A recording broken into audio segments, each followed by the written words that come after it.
Welcome to Habs Tonight with myself, Aaron Amadeus, and the Dutch Gretzky himself, Mr. Dale Weise. What's going on, buddy? Hey, how we doing tonight, buddy?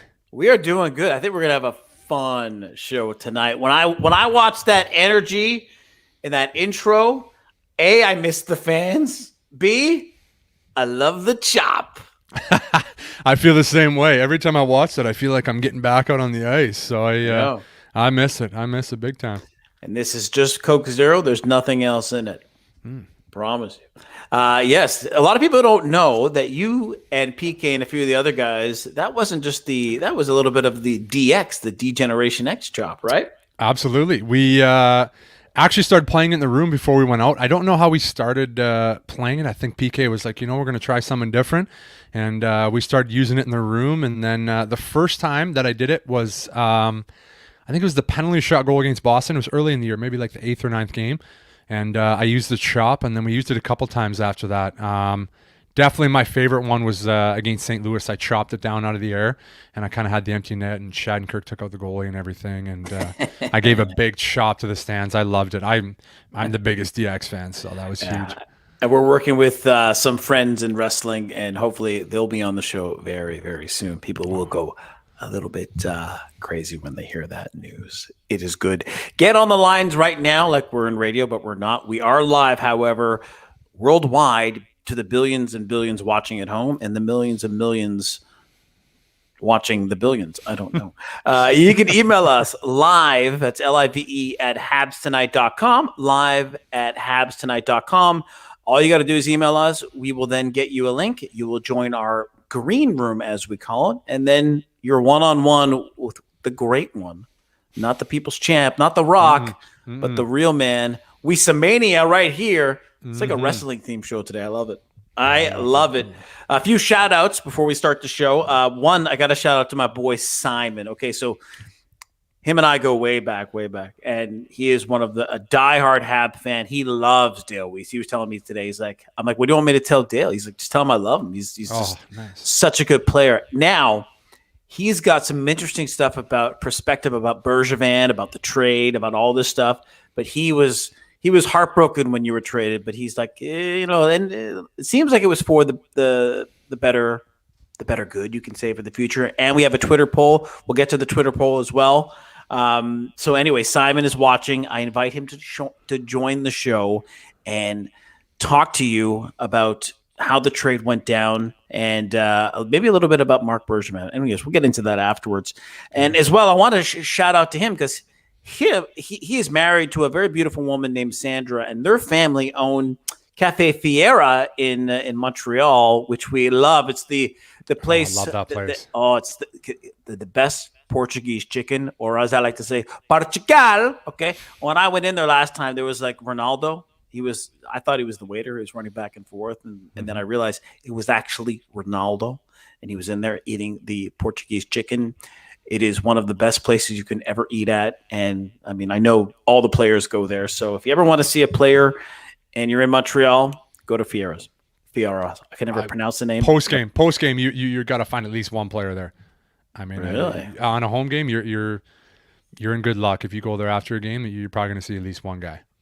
Love it. Oh, DJ Patrick, the millions and millions of Hab fans.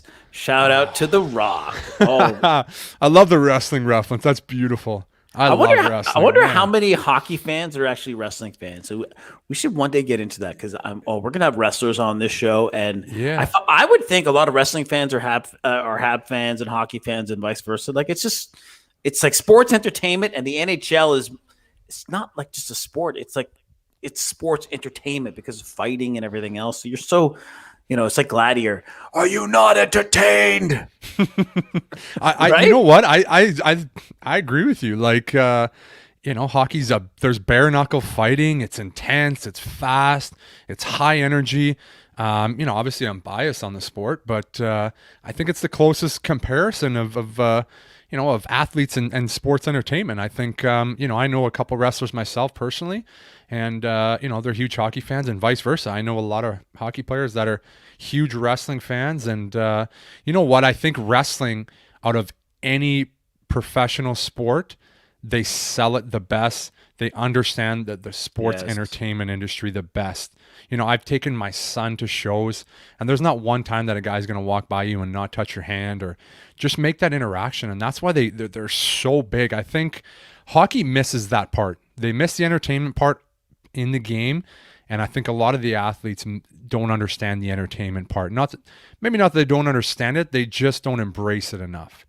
I wonder what your wrestling name would be. You'd have like a gimmick character. I think you'd be like I don't know. Yeah, I never thought about what my name would be. I don't know if I'd want to be a villain to start. I think I'd want to be like a crowd favorite. That's you know, as a hockey player, I always wanted, like, you know, I want the fans to like me and that side and pumping up the fans. So I think I'd be that kind of guy to start. But you know, you always got to switch characters. Like I'd sucker my best friend and switch. Yeah, sides. you'd you like. have to. I see you going heel in a heartbeat, and like you have to. You know, you're like, because you're tall and you're kind of skinny, so like you'd be like join like the NWO, and they would all protect you, and they would be like, I love NWO. I had all the T-shirts, man. Oh, it was unreal. It was unreal. For life. Oh, I would set up like in my parents' backyard, in my brother's window. We'd set the speaker up, and we'd have entrances. Him and my brother Derek and our best friend Ian Skelly. We used to have like epic matches on our trampoline and stuff. Like it was just wild, man. I was jumping off my shed and stuff. I was so into it.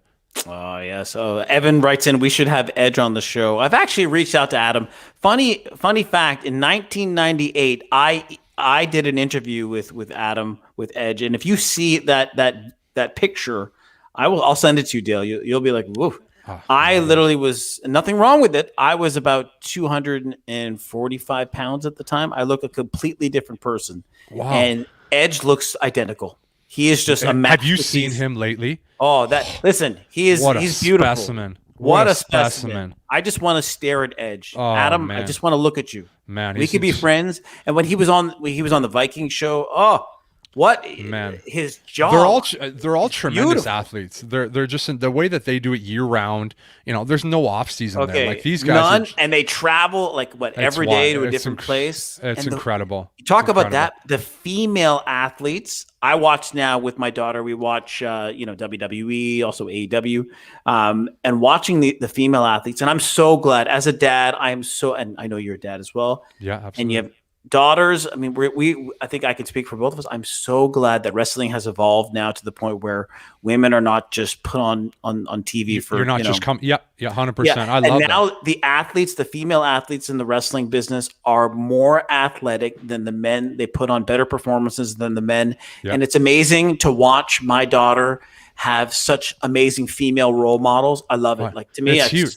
It's incredible. And just a quick flashback story. This is maybe 3 years ago. I took my son to Toronto to an event, and through my agency, I got backstage and I met some of the people and everything.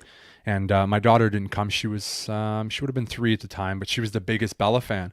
And you know, we talk about sports entertainment. I walked up to the Bellas in the backstage, and I was like fanboying, and I was like, "Hey, my daughter's the biggest fan." And they're like, "Oh my God, let's make her a video." Like I didn't even ask. They literally were like, "Let me make a video," and they put together this video, and it was incredible. My daughter still looks at them like they're the greatest thing in the world, and it's so awesome. Like, you know, in the world we live in now, where it's good to be a strong female, where, you know, even 10 years ago that was kind of frowned upon. But I love the way the whole world is going. I love the way wrestling is going, and it's just beautiful. Yeah, no, I'm pumped about it, and I cannot wait. What is the pay-per-view coming up? Fastlane or Fast? I think it's Fastlane's coming up. And then WrestleMania is coming up. And WrestleMania in Florida, they're going to have, I believe it's 45,000 people in attendance each night. It is going to be so refreshing to watch wrestling with people in attendance. I cannot wait till the Bell Center has people in attendance. It's the best place to play hockey. And I will say this, other than the Bell Center, and you're not going to like this answer, probably Boston Gardens is one of the best places. If you're a fan and you live there, I know you don't like it, but if you live there, it is a poppin' place, man. But those are some passionate fans that either go one way or the other, and they could get really some terrible things trending on Twitter. That's all I'm going to say about that. And we're going to move on to non-Boston related topics. Let's get away from Boston. Once again, you want to be on the show live, LIVE. don't know why I keep spelling live out phonetically. Like I don't understand. People should know how to spell live. Live at habstonight.com. I should probably spell habstonight.com. So live at habstonight.com. Get in the show. Tonight we are talking about being traded. Now, imagine you have neighbors, which most people do. And then one day your wife comes home and says, you know what? Things are going great, but I'm going to have a good draft pick with someone who's better at cleaning up the house, and you've been traded to the house next door. You got no say in the matter, and then you're living somewhere else, completely deserted with no family and don't know anybody. It could be a scary thing. It could be an interesting thing. Getting traded, to me, in professional sports is one of the most interesting aspects about professional sports. Us as fans, we're always talking about it. What's the trade coming up? What's the big move? It's trade deadline. But the players, I'm sure that there are ramifications that we don't even think about or begin to think about. And I can't wait to have this conversation with you today. So we're going to talk about the first big trade, I would say, you going from Vancouver to the Montreal Canadiens. We know that our good friend, why am I forgetting his name right now? Diaz went from Montreal all the way to Vancouver, and you were one of the key pieces going to Montreal. Now, at that point, a lot of people didn't know of the Dutch Gretzky at that point, especially in Montreal. Mm-hmm. And then when, we have a couple of clips here, but if we play them, we're going to lose our monetization, and it's not good for anybody. But so we'll post them up on Twitter after. So you end up in Montreal after the big trade. First of all, what's the reaction of you and the family, and how did you find out that you got traded? Yeah, so really interesting story. I kind of saw it coming. Me and John Tortorella were kind of in our second stint together in Vancouver. Our team wasn't doing that well. We started to move some guys out. I wasn't playing a lot.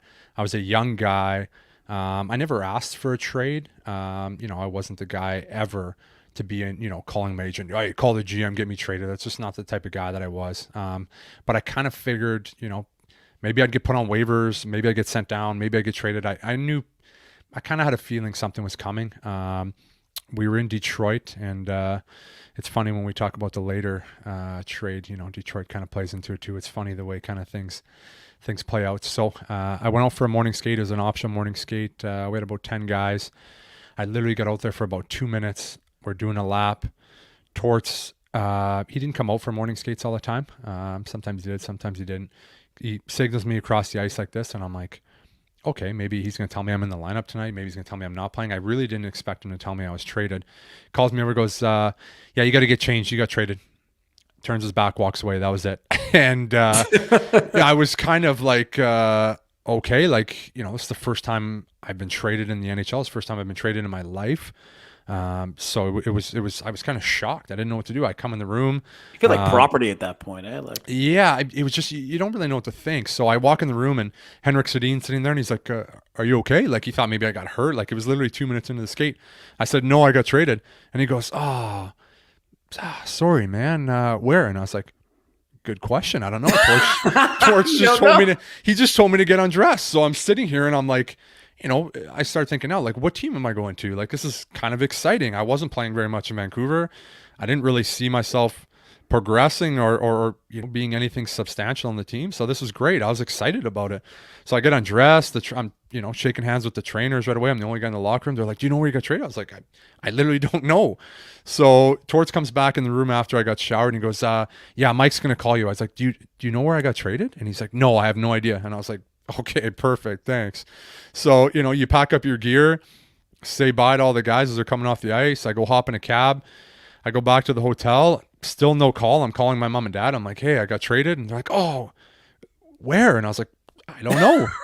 I don't know. He hasn't called. I have no idea. You're just hoping at this point it's not Buffalo, right? I didn't even, you know what? I didn't even care. Kidding. I didn't even care. I love Buffalo. I didn't even care. I was just happy that I was getting an opportunity somewhere else. I was really excited. Exactly. So, yeah. I'm waiting for the call. I'm in the cab, texting my buddies, kind of got a rush of emotions. And then Marc Bergevin calls me, and he says, hey, it's Marc Bergevin for the Montreal Canadiens, as if I didn't know. Like, it's just so funny when guys do that. I met Mario Lemieux in an elevator one time, and he's like, hey, Mario Lemieux. I'm like, Come on, man. Like everybody knows who you are. So Mark's just like, hey, we just traded for you, and it was probably about a 5-10 minute conversation where he's like, I'm really excited to have you. I think you can really help our team. You're something we need, and it was just for a guy that's had a tough time for 2.5 years in Vancouver to just really feel appreciated. That's kind of where it started for me. With Montreal, like I already had a good feeling about it, and we got off the phone, and then Mike Gillis called me, and it was literally like 30 seconds. He's like, hey Dale, traded you to Montreal. Thanks. I was like, okay, thanks, Mike. See ya. Like, I don't know as a GM, I don't know what I would say to a player. I just feel like, you could be a little more Appreciate all you've personable. done. You're a great guy. Wish you the Yeah, best of just luck. give me some junk line about how you appreciated my time or Yeah. something, Just give me something. But I was off to the hotel and waiting for the Montreal team to tell me when I was flying, and then I was off to the airport. So when did you tell your parents? So after Berge called me, immediately I called my mom and dad, and it was like the greatest day in their life because my mom and dad were the biggest Canadians fans growing up. My dad was the biggest Habs fan of all time. So it was like, he almost didn't believe me. I was like, Dad, I got traded to Montreal. He's like, no, you didn't. I was like, yeah. Like I honestly he's like, no, you didn't. And I was like, Dad, I'm serious. I actually got traded to Montreal. Like it was just a really cool feeling. I had a feeling like that when I first got picked up on waivers from New York to Vancouver, when I kind of first got my first chance in the NHL. That was a cool feeling to call my dad and say, hey, like Vancouver picked me up. I'm going to be in the opening night lineup tomorrow. Like I made the NHL, and like this was another really cool moment where it was like, here we are. I'm going to the Montreal Canadiens, the team we grew up watching and idolizing. It was a cool moment. Wow. And then I remember watching the clip, and your dad said he was crying, and he was very emotional. It was kind of it was the same type of reaction he had when he heard that instead of playing hockey this year, you were going to be doing Habs tonight with me. Pretty much in a different way. Pretty much, yeah. Pretty much. Why is he ending up with Aaron Amadeus? Pretty much, yeah. So it was. So you get let me cut you off. So you Yep. you get to the hotel. You're in the cab. You're on your way to the airport. Like, what's going through your mind? You are like, at this point, are you married? I mean, you're not married. You don't have kids. Yeah, so I had one son. He was when I got traded, he would have been 5 months. I had Hunter, my first son at that time. So 5 months. My fiance, my now wife, is back in Vancouver. My wife is just the greatest hockey wife you could ever have. Like she's so supportive, literally does everything to help me be the best I can. She was incredible. So she wasn't upset. She wasn't like anxious. She was just like, right on. This is such a good opportunity for you, and it was really, really cool. Wow. Okay, so then you're sitting there. You go back. You're thinking in your head like, when's the next time I'm going to see my 5-month-old? Like, I mean, yeah. So it's I was on the road for a week already, and then we were coming up to it was the Olympic break. So it was the Olympics that year. So, I was planning to fly home to Winnipeg and go on a trip with my wife and my young son. So, now all of a sudden I'm here and I'm on the road and I get traded and I go to Montreal and, yeah, so it was like, so many things run through your head, and it was cool. Obviously, being traded with one kid is a little easier than the last time I got traded. But, I start thinking, like, where do I fit on the team? I start looking at, I know the roster off by heart, but I start thinking, where could I play? What can I bring to this team? And you start immediately thinking about that. That was pretty cool. Okay, so you get to Montreal, the plane lands. You come in through Dorval. You're now getting through Trudeau Airport. Plane lands. Immediately, someone from Montreal is waiting for you at the gate.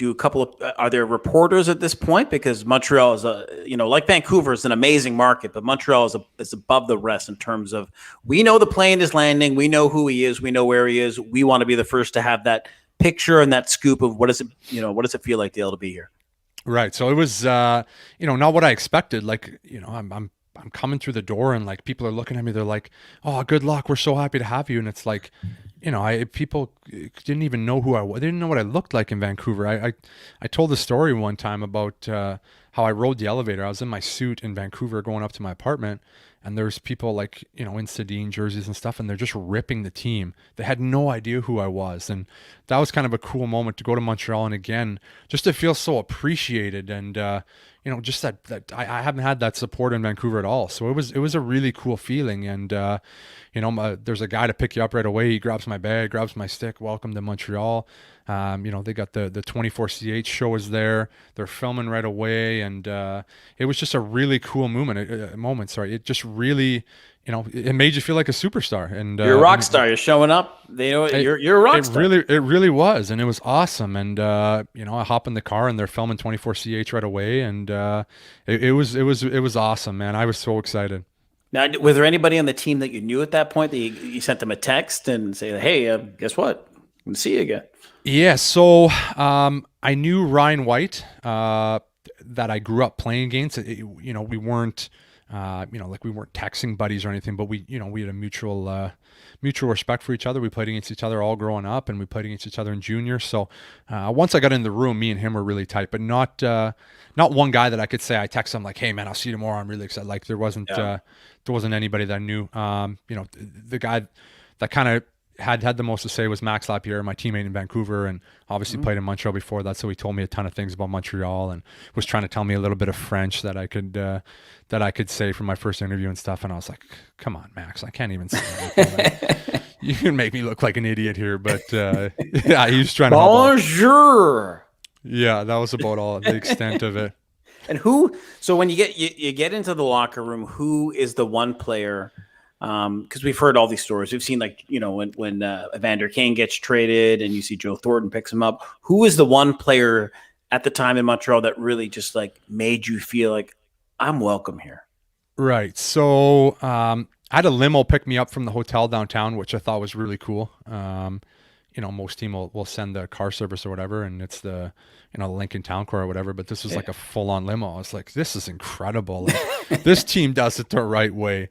And I pull up to the rink. You're always so nervous. I don't know why, but you go into a new locker room. You don't know anybody. It's kind of like your first day of school, your first day of work. Hockey players feel the same way. Once you get in, you instantly have 20 best friends, and it's fine. But you're always kind of nervous. You don't know what's going to happen, and I'm trying to get indoors. I don't know the codes and stuff. There's always that kind of thing the first day. So I get in the room. Actually, the first person I saw was Michel Therrien. He said, "Hey, so excited to have you. I'll catch you after breakfast," and boom, walk by me. And then the first guy I saw was my boy PK. So the bromance started there, and I'm pretty sure I saw him a couple weeks before in Vancouver when they came to play us. I saw him at a club after, and we were talking a little bit. So it was kind of like we kind of knew each other, but a guy that really made me feel welcome right away, and we really hit it off from there. But there was a ton of guys that just made you feel welcome. A guy like Brian Giunta, captain at the time, comes up and gives you the time of day, and there was just so many people that made me feel welcome. Now, hockey players are famous for having, might be having beef, let's just say, from a couple of games prior, the season before, and then all of a sudden you meet and you're just the band of brothers, no matter what, right? Was there anything like that? Like where you walked in, you're like, "Oh, we had an issue." And now it's like, "Hey, it's okay, brother." No, you know what? Because I played in Vancouver. We only played, twice a year, and I might have played, in my 2.5 years, I might have played Montreal maybe twice, once in Montreal, once in Vancouver. So there wasn't anybody that really, that I said something bad to where I was like, "Ooh, this is going to be awkward," or something like that. So it was a pretty good start, man. That's good. And then, so your first time practicing and going up against Pricey, was that something where you're like, "Oh, wow, I got to play with Luongo and now I'm playing with Carey Price"? Like, yeah, so on that front, I've been pretty fortunate. I started with Henrik Lundqvist. I moved on to Roberto Luongo. I had Carey Price, and Philly's got a pretty good guy in Carter Hart too. So I've played with some great goaltenders. Corey Crawford, in Chicago too. It's not bad. A couple of Stanley Cups. Just a couple. Just a couple. We'll get to him later, but Yeah. yeah. So Carey Price to me was one of those guys. Meeting him was really cool. He's one of those guys that you kind of fanboy on a little bit. I played against him in the Western League and then watching with the World Juniors and stuff like that. Just such a calm, nice, humble guy. It's just, I don't know why people, you build up people in your head and you think they're going to be a certain way. And then, I found that with a ton of players, and then you go meet them and you're like, man, I was so off on that guy. I wasn't even close. But then actually my first skate was a morning skate because we played that night. So, we had a quick morning skate, 20 minutes. It was really cool to shoot on him, and I've made no ifs or ands about it because I'm the biggest Carey Price fan. I get a lot of hate on Twitter from people that like to shoot it down, but I will always, Carey Price is my boy. I always hold it down for him. Oh no, trust me, I'm with you there, man. So okay, so you talk to me about the first game. So you're in Montreal. It's your first game in Montreal after being traded. You're hitting the ice. You're playing that night. What is that feeling? Yeah, so it was wild. So like I said, I flew in the night before. I got in at 10:30, 11 at night. You don't sleep very much because I know I'm playing the next day for the Montreal Canadiens, my favorite team growing up. You're so excited. You go out morning skate. It just happens so fast. You're trying to get your gear and you're trying to talk to the trainers and figure out, there's just little things that you like to do, and everybody's kind of different. And, I get out for morning skate. It happens so quick. And then we have lunch, and, I'm trying to figure out a ride back downtown so I can get a pregame nap in. I sit at the hotel right across from the Bell Center, the Cristal, beautiful hotel. And, I napped for maybe 20 minutes. My dad's calling me. We're talking all afternoon. It was just a really cool moment for my family. Yeah. Just knowing how special the Montreal Canadiens were to us. So, I barely slept that night. I went to the rink probably about 3 hours before. And then I was playing with Ryan White, obviously, like I just said, a guy that I grew up playing against. So it was nice to have someone familiar there and kind of, where's this in the room? Where's that in the room? And PK was a guy that, again, that kind of took me under his wing. Here, you need this. So that was kind of the pregame there. And, you jump right into the game, and pretty sure we won that night. I had an assist and played really well. So kind of a whirlwind day for sure. So how did you get number 22? So, and how does that whole process start? When do you talk to Burrs, or at what point do you be like, what numbers are available? Or I've always wondered that, right? Yeah. So that's a cool thing. So, after the GM calls you to tell you you're traded, normally the trainer reaches out, hey, what gear do you wear? So if they have to make some changes quickly, that they have that available for you. But Montreal is such obviously a storied franchise. There's not that many numbers you can wear. And I didn't like 32. I think Travis Moen was wearing it at the time, so I was fine with that. And I wanted to try something different. I actually talked to my brother, and I was like, hey, man, what number do you think I should wear? I wore 23 in the minors and in junior, and there were some different numbers I was bouncing around. And then the trainer goes, well, after we spitballed a little bit, he goes, 20 or 22, and 20 didn't really stand out to me. And 22, I just, I've never worn it. I just thought it was a great number. So I went with 22, and, it just became a pretty special number for me. Yeah. Steve Shutt's old number. A lot Absolutely. of that's a lot of goals on that guy. And those would continue with the number 22, as we'll get into more along on our series of Habs talk. But so you had a great game. Everything is good. We're going to skip ahead because this is continuously talking about trading. Once again, you want to get in on the conversation. You have a question about trades, anything, doesn't even matter. Get into the conversation live at habstonight.com. We'll get you right in right away. So let's fast forward a couple of years, and I'm going to read you this because at this point, I'm sitting down with my wife. At that point, it was 2016. So I was 15 years old. Yeah, I'm sticking by that. And so it was, a little bit interesting at that point. And I remember sitting there saying, I got a notice on my app. And I was like, no. And she's like, what's wrong? And I'm like, and I read the headline, and it said, Canadians acquire Philippe Deneau and a second-round pick in 2018 in return for Dale Weise and Thomas Fleischmann. Pains me to see that. Yeah, and then I remember reading on another site, Canadians, the Habs have started selling off their assets, starting with the Dutch Gretzky and Thomas Mm-hmm. Fleischmann. Mm-hmm. And I was sitting there saying, "Oh, why did they get rid? Oh, I was hurt. I was hurt." You were like, Mm-hmm. "Oh, you're my boy." Mm-hmm. And I'm going to read you a couple of things here that I think you may find amusing. These were some reactions from back in 2016. Mm-hmm. So One Below Infinity writes, "So long, Dutch Gretzky. Best wishes. I will forever be grateful, Weise, for what you did in the playoffs against Boston and Ottawa." So that's a very nice message. Here's to hoping that that the Dutch Gretzky will drive Lucic nuts in the playoffs again. That's another good message. We'll take it. We'll take it. Yeah. Here's one that's a little bit from Bob. Says, "Well, I guess my Weiss jersey shirt is off to the Value Village." Oh, I mean, Bob. He could have kept it. Bob, He's back on the team in a couple of years. My goodness, Bob. What do you think he did when I got traded back? He must have gone back to the Value Village, but at that point, I guarantee someone had. Of course, it's gone. You know. Yep. At least someone else writes, this is a good one. At least wait until he is signed by another team before you give it to the by another team in the summer before you give it to the Value Village. That's going to lead up to our coming conversation. And the last one here, the second round pick in 2018 is worthless, but maybe the 2018 Hawks will miss the playoffs and it'll become a second round. It'll become a second round high pick.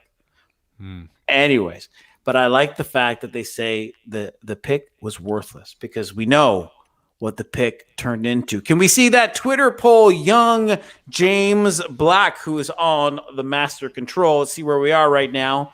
The question on Twitter: Do you think the Weise and Fleischmann trade for Danault and a second round Romanov was a good trade? Right now, it is at 94.6%. And we got a lot of people voting on this already. This is great. So we got Hawk fans and we've got Habs fans on this. This is great. So people overall believe that this was a great trade. Now I'm going to walk you back a little bit. So tell me, when did you have a feeling that your time in Montreal might be coming to an end, or did you have that feeling? I had zero feeling. It was, I was trying to work out a deal the summer before, and I thought we got close, but Montreal was just never willing to negotiate. Like I wasn't asking for the sun. I wasn't even asking for what I got in free agency. I couldn't even get a response. So to me, it was, I don't know. It's something that still bothers me. I think when you're running a team, I think from a management position, I think he did a great job. I was a guy who was having a tremendous year. You got tremendous value for it at the time. So, for me, we tried to get the deal done the summer before after I had a really good 2015. I had another good playoffs in 2015. I was proving myself on the team. The coaching staff liked me. I think I was a really good utility guy. I could play anywhere in your lineup. I can be on your power play. I can kill penalties. Yeah. I felt like I brought something to that team that we didn't have, and I thought I brought more to the team in the dressing room than I brought on ice. And I think a lot of guys that I played with would second that. So, I tried to get the deal done. I started off the season tremendous. Wait, Dale. 104 people are live right now watching us. This is pretty cool. So it seems like there's a bunch of people. And shout out to everybody live. And please share this. Keep it going because this is all hockey talk. Habs tonight. It's not just a Habs show. It's for all fans except for those of the Pittsburgh Penguins. I'm just kidding. Tonight we're having fun. We're talking wrestling and we're making fun of Pittsburgh. So it's okay. So continue. You're in the locker room. You're adding all this stuff. And I agree. You were an instrumental player, not only as a leader, but you brought that grit. You brought that sandpaper. You kept people accountable on the ice, on the other side of the bench from the other teams that were playing. You sparked that energy. And regardless of all that, you, to this day and to that day, were a fan favorite. And that's why a lot of people it was bittersweet now knowing what, later on what will become with these great players that came back in. But at the time, we didn't know that. And it was like a dagger when you got traded. And I remember Right. sitting there saying they weren't going to put a deal on the table. And I've heard rumors, and I remember reading some of the dirt sheets. Yes, folks, we call them dirt sheets. That's what wrestlers like Dale and I do. We're a tag team. We're called the Absolutely. Winnipeggers. Yep. Yeah, I we like want it. those belts. I have a belt actually, WWE Championship belt. I'll bring I it got down the next tons. show. I got tons of No, belts. I got the real one. Like, I got the real one too, buddy. Come on. no, I'm the no, no, biggest no. Mine wrestling is fan. okay. Next No, show, we're wearing belts. showing We're our wearing belts. belts. No other clothes, just belts. Just straight belts. I just took it to another level. I shouldn't have taken it. It's all But ages yeah. show, folks. We won't. Don't worry. Tune in. Your kids can watch. Everybody's good. Promise you. Facebook, Yeah, don't absolutely. ban us. Okay, so Yeah. I Yeah. totally So forgot my train of thought there. Keep going. yeah. So I'm gonna take us back here. So I get off to a great start. I'm producing more than I did the year before, and I feel like I'm I'm worth a certain price that was a lot higher than what I was making, like anybody does. And I just wanted an offer. I just wanted something, like just open the conversation, and the conversations between my agent and management was like just give us something to start with, and we can go. Like, the guy obviously loves being here. He loves the city. He loves the fan base. He's having success story. He wants to be here on a team where a lot of guys don't want to play in Montreal, and that's why I didn't know what was going on. I couldn't figure it out. I laid my balls on the line the past two playoffs, the past 2 years, and I thought that was going to mean something, but didn't really lead up to that. So the team starts to struggle. I think everybody kind of went in the dumps. I think I scored my 9th goal. Ooh, it might have been early November. Sorry. Yeah, probably the first week of November. I had 9 goals already. So you're having a career year. I'm off to a career year. I always thought I could be a 20 goal scorer in the league, given the right opportunity, and it was nice to kind of, start doing what I thought I could do. And actually, a couple games after I scored my 9th goal, I still remember this.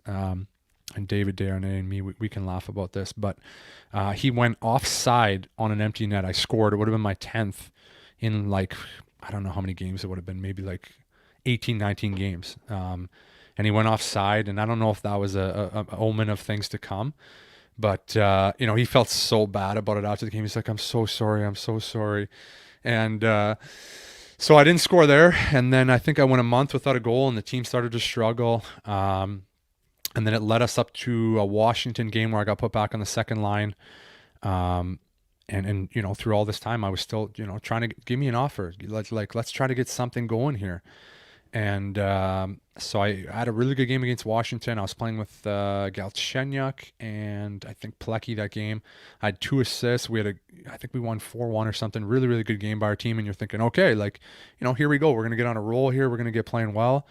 And I get in the room after, and I got a text from my agent. Hey, you got to call me. And I'm like, this is it. Like, they made an offer, and I'm going to resign. This is awesome. So I text him back. I'm like, hey, I literally I got a shower. I'll call you in 5 minutes. I hop in the shower. I get dressed. I call him. Hey, what's going on? He's like, I think we got a deal. Let's wait and see. But I think we're going to have a deal by tomorrow. This was was it a Thursday game maybe? And I thought, I was on top of the world. I text my mom and dad and my wife. I'm like, hey, we're going to sign a deal here. This is incredible. And so I'm waiting in bed 2 days later, and it's probably 11:30, and I never have my phone volume on. Like, anybody that knows me, you try to call me, you're not going to get a hold of me. I never have the volume on. But I had the volume on. I can vouch for that. It happens to my mom and dad. Don't feel bad. And I'm sitting there, and I have my phone volume on because I thought I was going to re-sign a contract. So I'm waiting for my agent to call me. Hey, we got a deal. I'm sending it over to you. So I had my volume on all day. I'm waiting for a call. I'm sitting there in bed with my wife, and all of a sudden the phone rings, and it's probably 11:30 at night maybe, and it's a 514 number that I don't have on my phone, and I knew immediately as soon as I saw that I was traded. And Oh man. I knew it right away. I just had the worst feeling in my gut, and I pick up the phone, and it's Burge, and he goes, hey, Weise, how are you?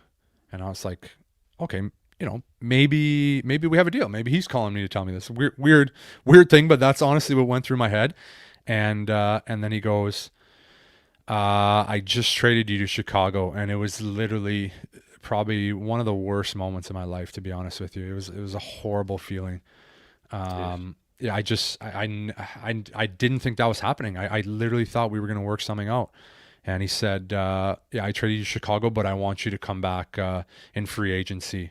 It's something I had to do for the better of the team, but I'd love for you to come back. And at that point, I was like, I was so crushed. I didn't even know how to answer that question to him. I'm like, you just traded me. I've given this team everything I have, but you want me to come back? Like, you understand the business side at that point, and you just feel like a complete piece of meat.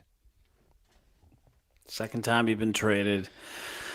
Oh man, I know there's more to this story, but before we continue on with that, we're gonna go to someone on the line. Maybe we can get some. He's gonna come in on the most depressing note. This is terrible. Okay, sorry. I'm totally gonna butcher your name, but this is okay because that's how I do things. I'm the name butcherer on the show. Galen. Galen. Okay, I apologize. No. Galen, welcome to Habs Tonight, and I apologize, and I will continue to be the butcher of names. That's perfectly fine. First of all, I just wanted to say, Dale, like, my wife and I are huge fans, and Thanks, big man. fans of that specific roster of the Habs. We had a ton of fun watching you. So, Oh, thanks, man. Me too. so I actually have a question that's maybe not exactly related to your time in the Habs, but maybe more draws on just your time in the NHL in general. Okay. I'm currently an assistant coach with the national team of the Philippines, ice Awesome. hockey. Nice. And Wow.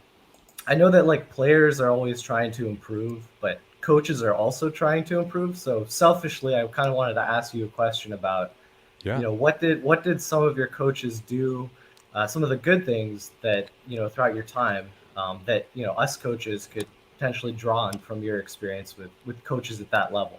Yeah, that's a great question. First of all, that's amazing. I didn't Yeah. even know they had a national team. That's awesome, man. Good for you. Thanks.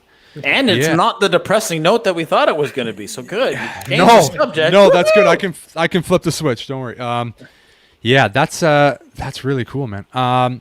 The best advice I can give you, the most successful coaches that I've seen and I've had the chance to work with are guys that are extremely demanding, hold people very accountable, but can separate being a hockey coach from being a person. And I think that is, to me, at the NHL level is the most important thing. And the guys that couldn't do that were the guys that would, they scream at you and they embarrass you and they show video and they just rip you.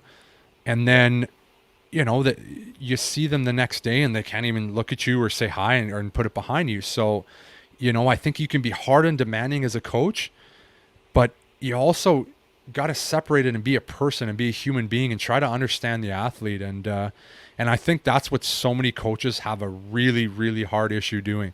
And I think that's the best thing you can do. You can hold people accountable and be extremely hard on people, but, also take them aside from time to time if you feel like someone's having a hard time, and just be a person and be like, how are you? How is things? Yeah. And I think that's something that coaches really, really miss. Yeah, that's really interesting and insightful. So thanks for that. And I guess the next question I have related to that, I mean, did you have a lot of those experiences in the NHL, or is that kind of the, not as common, I guess? I mean, basically the question is, did you enjoy your time with most of your coaches in the NHL? Yeah, another great question. And no, I didn't enjoy it because I thought half of them were boneheads, and half of them, to me, I don't understand in the NHL why coaches just get recycled. The guys that have continued to fail continue to get recycled and continue to get jobs. I just don't understand it. And different guys that were good old school coaches, times have changed so much. The world has changed. And I had a couple that, like I just said, would embarrass you, would rip you publicly in front of everybody, but couldn't separate it. And I had guys that would do that, but also would come up after and be like, hey, this is why I did this. There's a reason to why I did this. I need you to be better. I need you to do this. But they could be a person, and you can respect that. I can respect it if someone wants to tell me, hey, you were awful last night. You were terrible. You got to be better. But, we can be eating lunch in a lunchroom after, and he can come up and be like, how's your family? What's going on? I really respect that. And I had a ton of coaches that couldn't separate it. And to me, that's the biggest fault as a coach. I mean, that sucks. I mean, you want to be compassionate, right? Like at the human level, and then still be demanding. I think that's a big part of coaching. Would you agree? Yeah, I think so. I mean, here it's a little bit more challenging because we, it's a young program and all of that, so we're still kind of figuring out all the pieces and all of that. But and obviously not as huge of a player base as for sure, like in Canada, for sure. How many players would you guys have? Like active players in the Philippines, or like active on your roster? Like, what's your roster size for the national team? So it's I believe it's 25. We're not playing right now because of the lockdown, but it's 25. Okay, I think it's 25. We have a player pool of, I'd say, about 200-300, something like that. So that's more than it's more than I thought.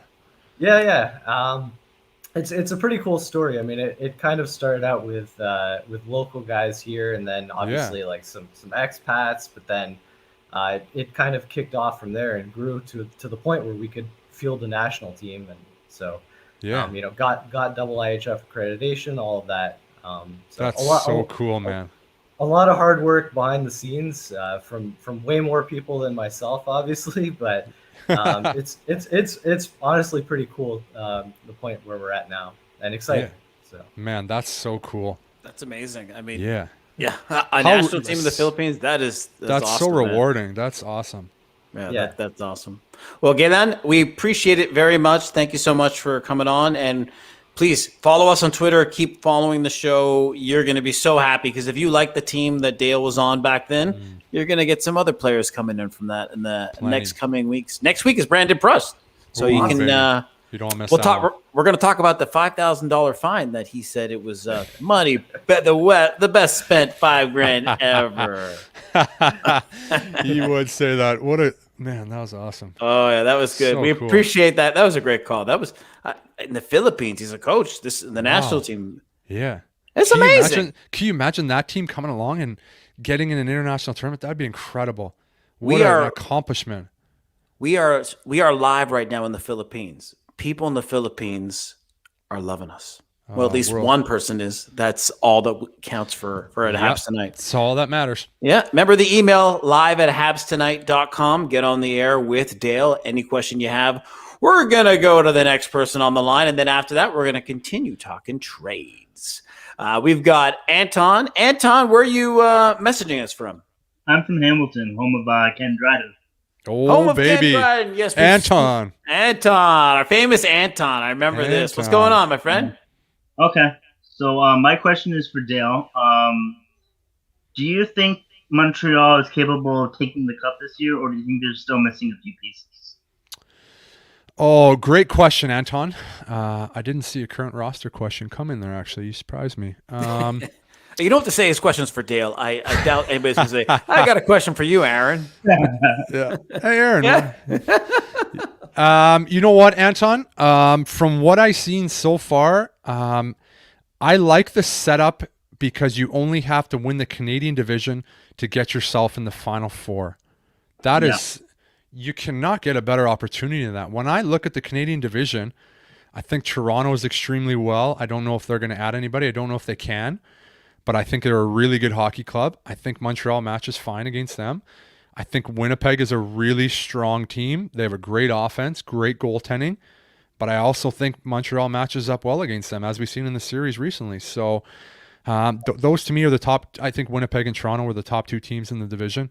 And if I'm a Montreal team, I would like to see what happens in the playoffs because anything can happen. You know, Carey Price. And when I look at Montreal's roster, I don't know what I would add. I'm biased, but I like their roster. I think they got 4 lines that can play. I like their defense. Their power play is beautiful under Alex Burrows. It's only going to get better.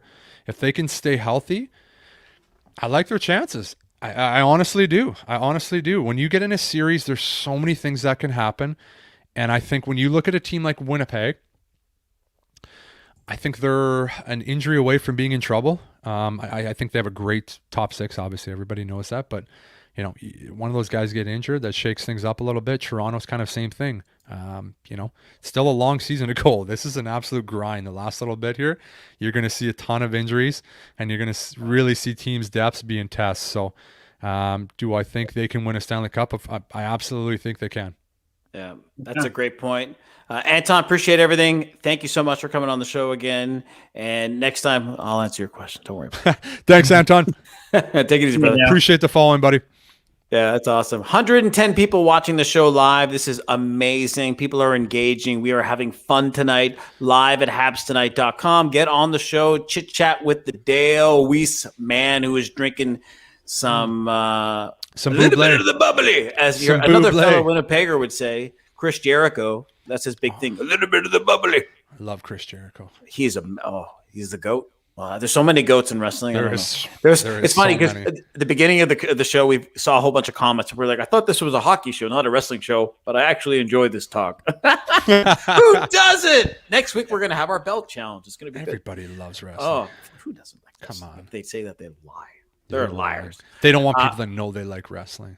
Yeah, I know. It's so funny because I keep going on the emails and I keep seeing other people coming in, and I'm catching. I don't know what it is. People are emailing us and it goes into spam. We've got to speak to our Gmail email people and figure that out because Google's got to figure it out. Yeah. Come on, Google. Figure it out. You should be doing stuff like that. Yeah, you know, like come on. What's that karate show that Cobra Kai?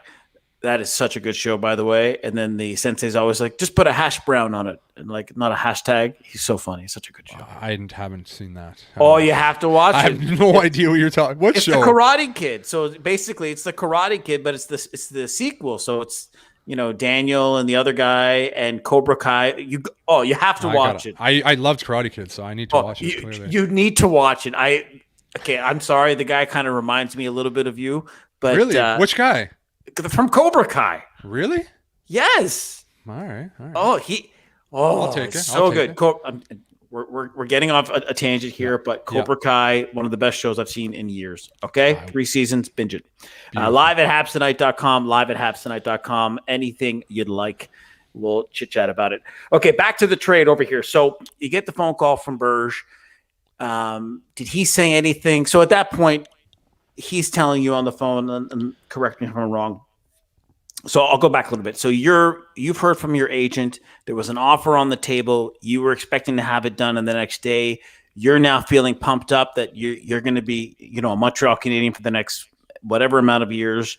A couple of days goes by. You get a phone call from Marc Bergevin. He tells you that you've been traded to Chicago, but he'd like to bring you back in the offseason when you're a UFA at that point. And he's explaining that he had to do it. And at this point, you feel devastated. Right. Like, let's use a real world example. Let's say your girlfriend comes up to you and says, hey, I found somebody better. I'm going to start dating him. But if it doesn't work out, like maybe in a year, I'll take you back. That was a personal story. I told you never to tell that again. Okay. Like that's pretty much what it was like. And I was, like I said, I was crushed at the time. Like I absolutely loved, lived, and breathed being a Montreal Canadian. I loved everything about it. And I didn't even know what to say at that point. I was, like I said, I was shattered. How am I going to tell this guy I'm going to come back? You just traded me. Like you just feel, you just felt like a piece of junk. And, that's the two sides of being traded. First time I was traded, it's awesome. I wanted a new opportunity. This is great. But then when you get in a position, you love where you're at, you don't want to leave, and you get traded, it's tough. You feel betrayed. It was tough. I mean, it was tough. You're betrayed at that point. When did it sink in that you now have an opportunity to go to Chicago, to the Blackhawks, and compete for a Stanley Cup? Right. So, obviously I was focused on my team. I didn't pay a lot of attention to a lot of teams around the league. So my brother was one of my first calls, and he's a guy that he knows everything about every team, every player. So he's breaking down the roster. He's like, this is what I think.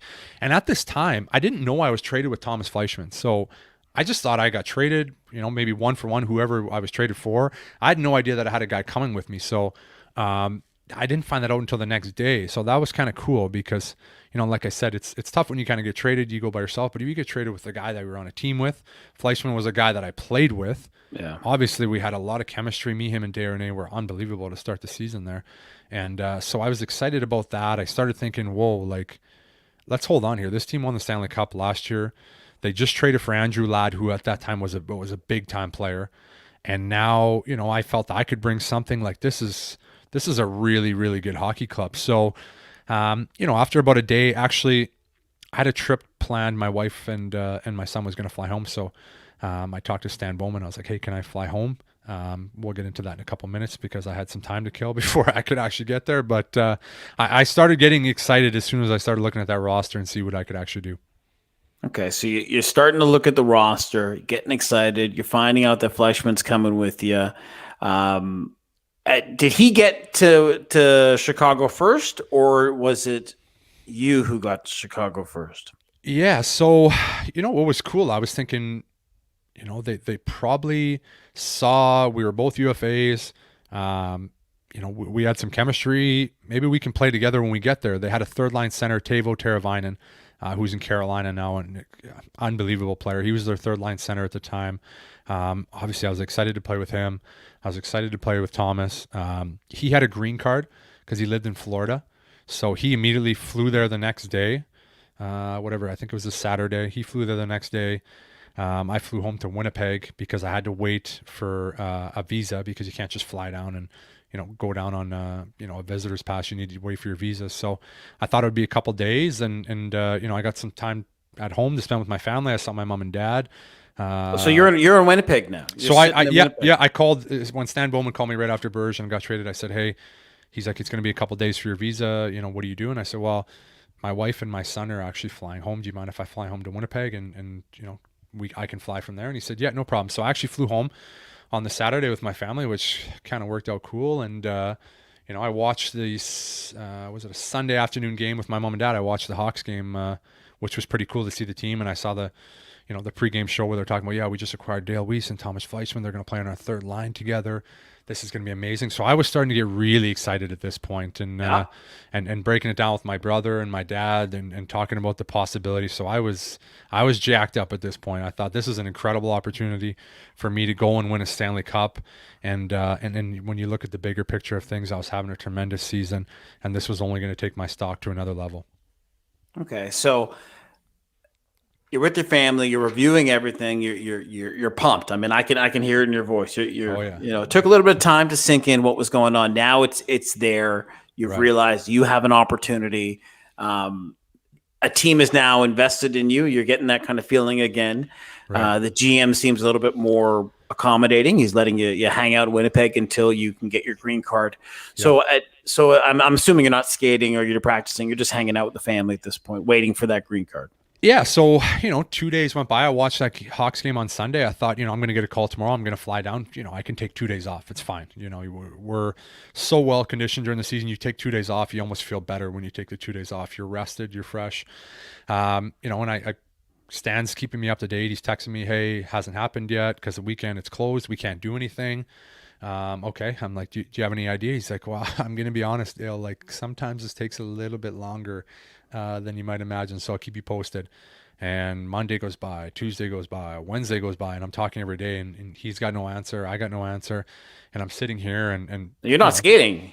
And I was skating at my local community center. I text the guy that runs the rink, hey, if you mind if I jump out. So I jumped out once. After I've been off the ice for 5 days, I was like, I'll jump out once and that'll be fine because I'll fly tomorrow and I'll be fine. And, I'm watching Fleischmann. He played 3 games. He played well. He scored his 3rd game. Wow. Quenneville, I saw a post game after the show and he's like, updating the fans. He says, yeah, we're still waiting for Weise, blah, blah, blah. But I love Fleischmann. He's been playing awesome. He's a huge fit for us. And I'm kind of sitting there and I'm like, man, like this is, I wish I was there with them right now. Like this is such a good opportunity for me. And so I ended up sitting at home for 8 days, only skated the one time. And then I had to fly to Toronto because they said I should have my visa tomorrow. So I went to Toronto, left my wife and my son, obviously, because we just purchased a new home back in Winnipeg. They were getting everything set up. I didn't want to bring them and live in a hotel for a little bit. That was not a life I wanted for my young son and my family. So I flew to Toronto. I waited in Toronto for 2 more days. And finally, Stan Bowman calls. He's like, hey, we got your green card. You're going to fly out tomorrow morning and meet the team in Detroit. We play, and then we play Boston the next day. I said, okay, perfect. It is what it is. I was just finally excited to get down there. So I flew to Detroit. I got there just in time for game time, did a workout with the trainer, watched the team. I think they won that night. I got a chance to meet everybody, and it was kind of awkward. Like, I haven't met anybody yet, and I'm standing in the dressing room after a win and like high-fiving. Like everybody sees, the guys in the room after on social media after hockey games, the scratches and stuff are in the room, but I haven't even met anybody. So here, I feel like a donkey standing in the room here, like high-fiving everybody. They don't even know me. They're like, who is this guy? Like, it's just, it was an awkward moment, but that the boys won. They were pumped, and we were off to the plane to head to Boston. And Taves was like, I remember you from Winnipeg. I hate you. Yeah, so cool. I grew up against Jonathan Taves. We played against each other from the time we were 8 years old. We met each other in the city finals of like every age. We met each other in the finals of like the tournaments growing up, and he beat me every single time. Like this guy was incredible. I think there was an article in the paper in Winnipeg when he was like 12 years old. He's like the can't miss kid. Just a guy that was just on another level. Like I played against a lot of tremendous players when I was younger, and he was just so much better than everybody. It was just incredible the way he could carry teams. But I always hated him. I hated him. He beat me every year. I'm a extremely competitive person, and I hated this guy. He was beating me every year. He beat me at everything. He was just, oh man, it just fired me up. But then I finally got a chance to be on his team, and it like switches right away. And I was just so excited, and I was so pumped to see him. And you get a chance to meet some high level guys there. That was after they've won 3 Stanley Cups already in the last 6 years. That the guys they had are all Hall of Famers. Duncan Keith, Brent Seabrook, Patrick Kane, Marian Hossa. Marian Hossa was there, who was like another guy. It's like, wow, like he grew up watching that guy. And Corey Crawford, you throw him in there too. So it was just a really, really cool, exciting feeling to be a part of. So I'm trying to get the amount of numbers here and the amount of the dates. So how long from the moment that you were traded to the first game that you played? We know that you had one practice at a rink in Winnipeg that you skated around, probably wearing Montreal Canadiens gear. Yeah, by myself. By yourself. Like, okay. You're just getting your, it's a little cardio workout. It's not a NHL practice. So how many days is this? Because I think people don't understand the impact of not being able to skate, practice at an NHL level, right, and then being thrown into a game situation. And it's kind of like, you're not being put in a situation to succeed. You were put in a situation to fail. Right. So I want to say, I think it was 10 days where I went and I skated once. Wow. And like I said, 2 days is great. You're rested as a hockey player. 10 days is an absolute nightmare where you've flown and stayed in hotels for a couple of days and you haven't skated, you haven't trained. It's an absolute nightmare. And I flew. Quenneville comes up to me on the plane after the Detroit game, and he goes, "It's a 12 o'clock game tomorrow." And he goes, "Hey, I'm going to put you in there tomorrow." And we literally haven't talked yet. We've literally talked for 30 seconds. He didn't even say anything to me when I got there. He said hi and tells me on the plane, "Yeah, you're going to play tomorrow." So I have the biggest anxiety attack. I'm like, I haven't skated in 10 days. This team just traded for me. Like, you want to put your best foot forward. I was like, this is going to be ridiculous. So we get to Boston, probably got in at 2 a.m. He goes, "Yeah, you had the option to go skate in the morning." I'm like, well, I have to take that skate. I've skated once in 10 days. So, we got in there at 2. I probably fell asleep at like 3. I was up at 8 for the morning skate. Games at 12. You got to skate before the home team's scratches skates. So I skated at 9 o'clock. I went out and whirled around for like 20 minutes with the goalie coach and Scott Darling, was the backup goalie at the time. It was like, I was excited. I was, you're trying to get yourself feeling good, but when you haven't skated in 10 days, it's a nightmare. So, I already had anxiety about how things were going. I raced back to the hotel, had a quick snack and jumped on the bus right away. And I was coming back to the game. Did you confide in anybody about the way you were feeling? I tell my wife that's probably about it. But she's so positive and she's always like, "Oh, you'll be fine. You're good. You're good. You'll be fine. You won't even realize. I'm like, "Yeah, I realize. Like, what are you talking about? No, you're fine. You're fine." Like, she's so positive. It's awesome. It's awesome. But that's good. I mean, that's a good thing to have in your wife. You need that. You need that for right? sure. But what about Fleischman? I mean, you guys have a relationship at this point. Like, everyone's kind of looking at me like, man, this is kind of ridiculous. Like, so everyone is kind of like, okay, everyone was like, this is kind of how is ridiculous. this guy going to do it? Like, yeah. But I think they were just they were excited to get me in the lineup. They were excited to have me on the team. I didn't play with Teravainen and Fleischman. I ended up on the 4th line with Dennis Rasmussen, who plays in the KHL now, and Brandon Mashinter, who I don't know if he plays hockey anymore. So I was on the line with those guys. So, as a hockey player, you kind of got to just worry about what you can control. But those are things you start thinking about. You're like, okay, I was in a really good situation in Montreal. I was playing a ton. The coach loved me, and now I'm on the 4th line. And no disrespect to those guys, they're great players, but I was expecting to play on the 3rd line with Fleischman and Teravainen, and obviously a little bit of a difference there. So that's kind of running through your mind. You start thinking like, okay, where is this going to go? And didn't play. I don't know how many minutes. I might have played 9 minutes that game. Didn't feel very well. Didn't play very well. And, the anxiety train's running in your head already. You're like, man, I just came to the team, played a first shit game, and I'm on the 4th line. Like, I've been in this situation before. Where's he going to go from here? That's right. You got to dig yourself out of a hole now, which they put you in it and they didn't give you a shovel.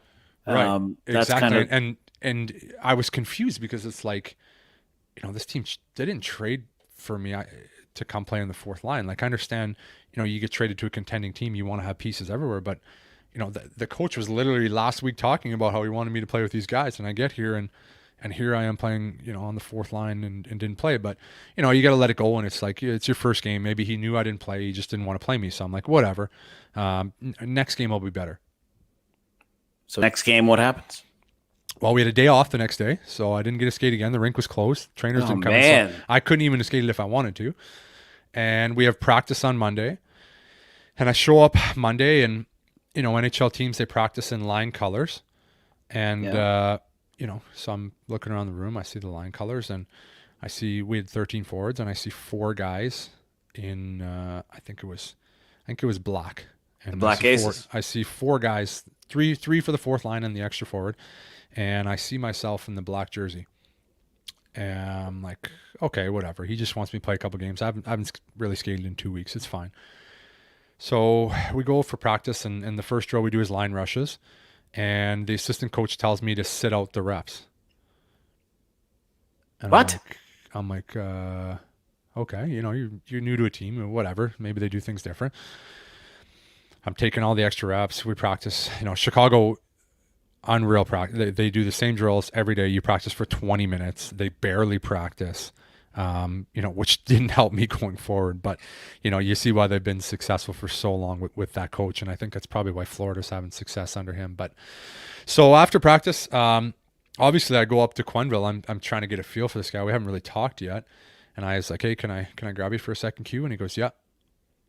And I said, I just wanted to, have a little conversation with you. And he goes, yep, Dale, I don't know a lot about your game. I don't know a lot about you. I didn't think you played real well last game. And I said, yeah, no shit. I haven't skated in 2 weeks. That was my first game. Like, did you know I was, at home for 9 days and sitting in a hotel for another 2? Like, give me a chance. Like, and he's like, yeah, So you're not going to play tomorrow. You're going to be a scratch, and we'll see how it goes from there. And at this point, I'm just like, what is going on? Like, why did this team trade for me to sit in the stands? Why did they trade their first round pick from a couple years ago and a second round pick for a guy that's going to sit in the stands? And it was frustrating. It was really frustrating because here's Thomas Fleischmann that, got to come the next day, and he's playing great, and he's a great player. And Yeah. I love the guy, but I'm so confused at this point. And, sure enough, I was a healthy scratch the next day.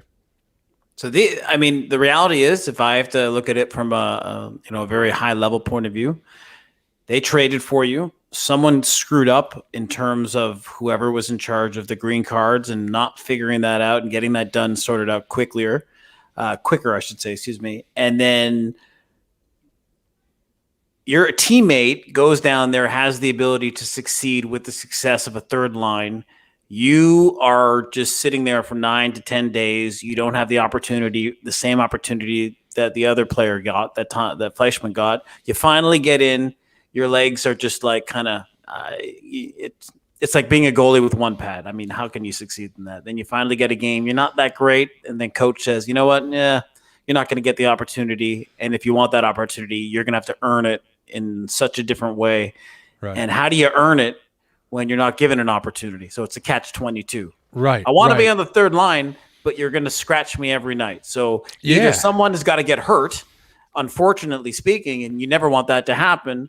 And then you're in by default, or you're just going to be sitting in the press box, sitting there saying, "My God, the only good thing that can come out of this is that they win a cup, and at least my name could be somewhere, or I'm involved in something."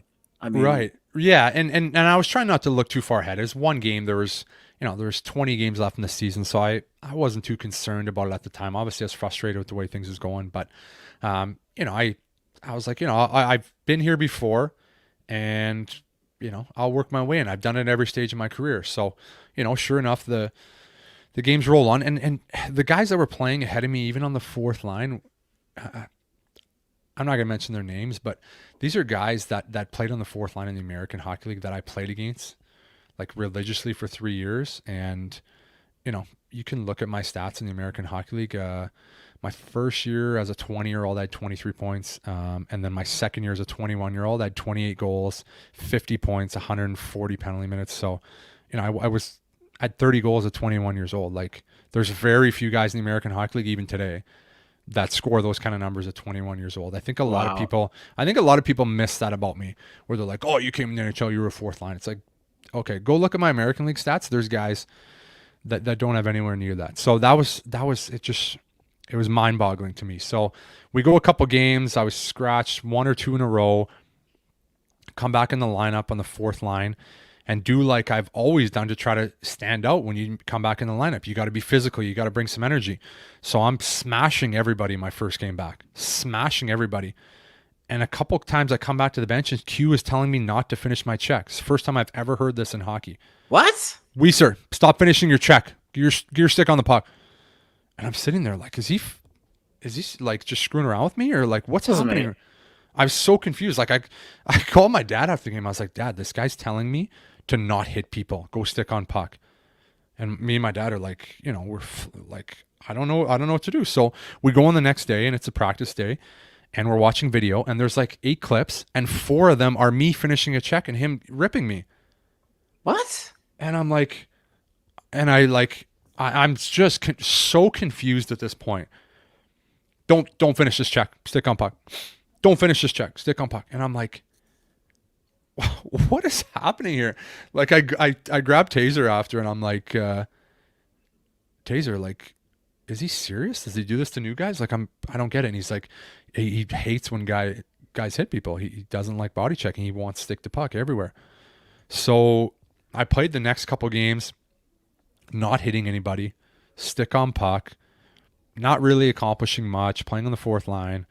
Sure enough, I'm out of the lineup for a couple more games. And I'm sorry, but did Quenneville not watch any of your stuff before they traded for you? I mean, you're a banger. You're a third, fourth line guy who's got the energy, hits, and that's your game.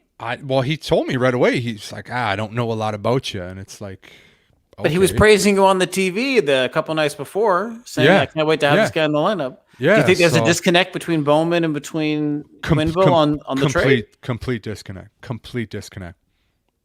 Completely. I mean, this is Are you and just transparency to everybody? You haven't told me this part of the story, so Right. I'm getting the firsthand reaction right here. I And this doesn't. haven't really spoken about this to anybody, like, my wife and my parents and my brother maybe, but a lot of people, and I'm getting like media is asking me, like, you had 14 goals in 40 some games before you came over here, like, now you're not even playing. What's going on? And I'm like, well, I don't know. You tell me. I don't have the answer for you. And they're asking me every day, and I'm like, I don't know what to tell you, buddy. Like, I'm as pissed off as you are. So, that continued up until the first game of the playoffs. And it's like, okay, here we go. I'm going to play in the playoffs. They traded for me. I'm strictly a playoff guy. This is what I've done the last 2 years. This is why you brought me here. And I remember Stan Bowman telling me this. They had a team guy that would come around, and it was really, really cool. I can't remember his name. I feel bad, but great guy. And, on the road, he would like go in guys' rooms and just kind of like check on guys' mental health and stuff. It was amazing. Amazing guy.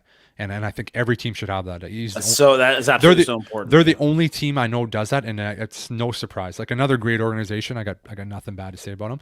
And this guy was great. And I had him up on the road trip where I was scratched a couple games in a row, and we're talking. And he's like, yeah, I don't know what to tell you. Like, Stan was really excited when he traded for you. He like sent me this clip, and it's the Hockey Net in Canada interview I did with Scott Oak, and talking about the playoffs and the fourth line and how I bring this and I can be more. And he's like, Stan Bowman absolutely loved this. And I'm like, just sent my head for even more of a spin. But I'm like, okay, the playoffs is coming. Here I come. Practice before playoffs. I'm the extra man again. What? And now I'm like really, really pissed off, because I'm like, I want to be a part of this. Like, we got a chance to win the Stanley Cup here. This is why I was brought here. I was having a tremendous year. This is a UFA year. This is the biggest year of my life. This is the biggest year of my life, and it is like going like this quickly. And so I'm scratched for the first game. I'm like, oh man, I'm so mad. I'm watching, and I think we lost to St. Louis. And then I think I'll scratch the second game too. Yep. When did I come in? Maybe, I don't even know what game I came in. It might have been 3. I thought it was 4. 3 or 4. It might have been 4. I ended up scoring the game winner in game 5 or 6 too. And yep. And again, I started to play a little more at the end of the series. I mean, he was throwing me out for extra shifts with Kane and Panarin at the time and stuff, and giving me all this extra ice time. And I'm like, man. And you were doing well. And I'm playing well, and I'm bringing it. It's like, yeah. If you would have just done that. Well, I don't understand. Like, why did it take you 2 months to give me a chance to play? Like, yeah. It was just so frustrating. Yeah. Well, I think frustrating is a nice way of saying it, but we ended up losing in 7 games. Incredible series. I don't know if the game 7 was 3-1 empty net maybe, but yeah, we win that game. There's a good chance that team could have won a long way again. Yeah, you've been on a couple of teams where they could have honestly won a cup, right? You're right there. Yep. I just, for the life of me, I'll just say this. I don't understand. There's obviously a disconnect between the general manager and a disconnect between the coach. Right. As soon as you, like I said, you got put into a situation to fail. Right. You got put into a hole without a shovel, and then you finally got out right when you were supposed to get out, where you shine in the playoffs, and you finally got in. You started producing, but you ran out of racetrack. But that's just the reality of it, right? Right. And then at any given point, you say to Quenneville, buddy, I could have been doing this for the past couple of months, but you haven't even given me an opportunity. Yeah, so it took me a couple months, and I finally got my answer. So I come into the year-end meetings where you meet with the coach and the GM, and I meet with the GM first, and Stan Bowman, and I walk in, and he's got this Stan Bowman's such a nice guy. He's such a good human being. And the first thing he says to me is, "I'm sorry, Dale. I apologize." And I'm like, what? Like, I've never seen an NHL executive show any kind of vulnerability. And he's like, "I apologize. You were having a tremendous year. And and I know this was a huge year for you, and I don't know what to tell you. Like, I trade for the players, and then I let my coach. And then, right there, I finally had my answer. I was like, okay, at least I had some justification to what happened, because I couldn't figure it out. And then I went to have a conversation with Quenneville, and, he's like, hey, Dale, hey, how are you? I was good. Yeah, things are good. He's like, Weise, like, I finally saw what you could do at the end, and I love your game. I thought it was great, like what you brought. And I'm just like, at that point, it's like, I'm not coming back to this team.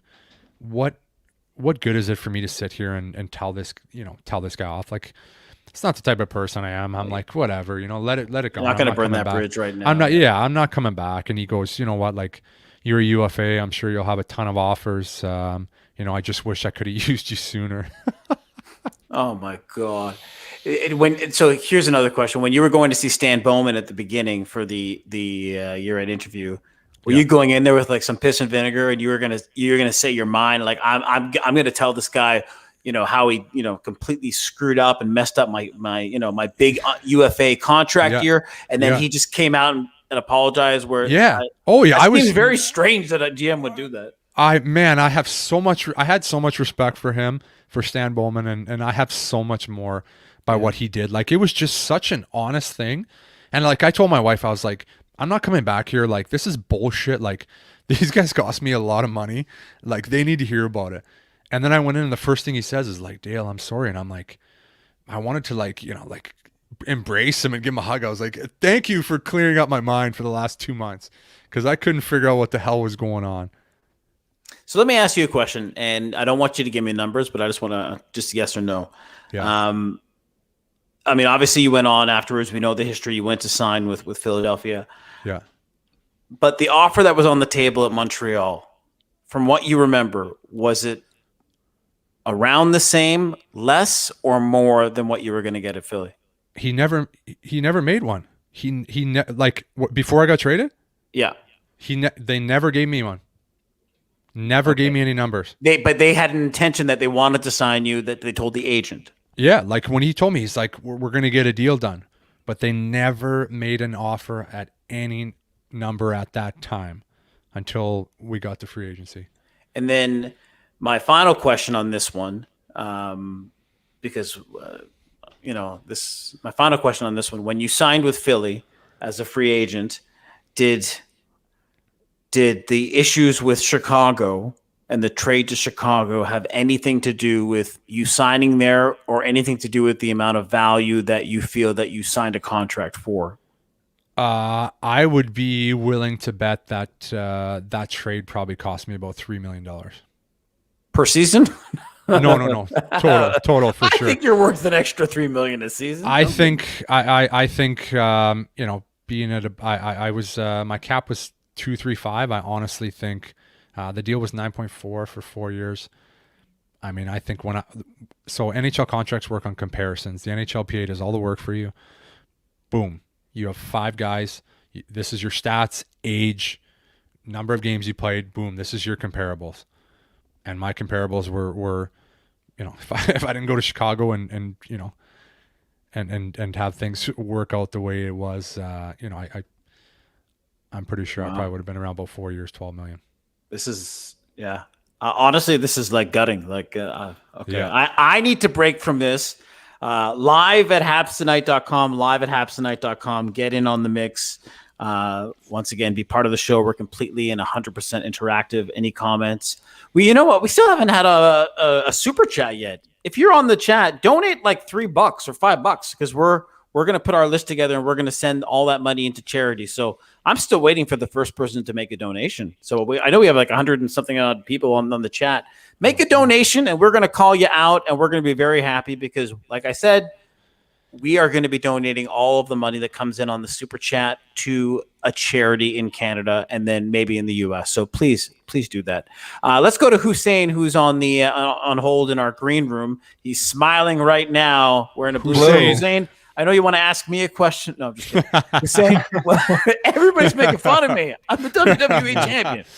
Welcome, Hussein. Yeah. Hey, buddy. Hi, how you doing, Dale? Good, man. Funny, How you doing? I grew up in Boston. And I was a Canadians fan the whole time, so it was pretty What? tough Oh, growing boy. up. Yeah, Yeah. I bet. We But, love Boston. Yeah, they don't like you guys. But, They don't like Dale, I'll tell you that much. No, they don't like me. So well, it wasn't really a question. When you were talking on the first episode about like the whole Subban thing, Yeah. and you kind of said how the coaches were trying to like tell the younger players don't be like that. Yeah. Do you think it was personal to Subban, or do you think they were trying to establish a different culture on the team? Great question. I think it was personal, to be honest with you. The things they would do, the way they would go about it, it really seemed personal to me because I've said it many times. The guy would come in, he would work his ass off, extremely hard in practice, worked harder than anybody in the weight room. So it wasn't like he was a bad influence for guys. You want to see how to stay in shape and play at a high level. Here's a Norris Trophy winner. Here's your example. This is him in the dressing room. I really, really, truly believe it was personal. And that was funny. I was going to actually ask you who was the best person you've ever seen in the weight room. So Strongest? Best, someone that maybe not strongest, but hardest worker, somebody who took it the most serious. They took their nutrition the most serious, everything. Good question. My two would be Manny Malhotra, who is like he's got the body of a Greek god. His diet's impeccable. Man, we got to do a segment on Manny Malhotra, man. This guy, he's just a tremendous guy. He's coach of Toronto now. Specimen, like 0% body fat. Just a tremendous specimen and human being. And Andrei Markov is a guy who put a ton of time in the gym. He, at the end of his career, you could start to see the Instagram videos. He's running on the beach and stuff, shirt off. I loved it.